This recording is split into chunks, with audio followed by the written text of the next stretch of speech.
Hi സുഹൃത്തുക്കളെ, ഒരു മത്സരത്തിൽ പങ്കെടുത്ത ഒരു വ്യക്തി ഒന്നാം സ്ഥാനം കിട്ടിയിട്ടും സന്തോഷിക്കുന്നില്ല. കാരണം അദ്ദേഹം ഒരു സെക്കൻഡിലാണ് ജയിച്ചത്. അത് അക്സെപ്റ്റ് ചെയ്യാൻ അയാൾക്ക് കഴിയുന്നില്ല. പക്ഷേ അതിൽ തേർഡ് ലഭിച്ച വ്യക്തിക്ക് അതീവമായ സന്തോഷമാണ്. കാരണം എനിക്ക് പങ്കെടുത്തിട്ട് തേർഡെങ്കിലും കിട്ടിയല്ലോ എന്നുള്ള രീതിയിലാണ് അദ്ദേഹം സന്തോഷിക്കുന്നത്. ഈ സന്തോഷം എന്നത് നമ്മൾക്ക് അനുഭവിക്കാൻ കഴിയുന്നത് വലിയ വലിയ കാര്യങ്ങൾ നടക്കുമ്പോൾ മാത്രം എന്നല്ല.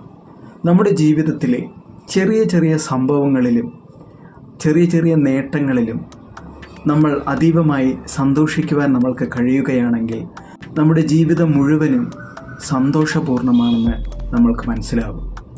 ചെറിയ ചെറിയ കാര്യങ്ങളിൽ, ചെറിയ ചെറിയ നേട്ടങ്ങളിൽ സന്തോഷിക്കുവാൻ പഠിക്കുക. Okay, thank you.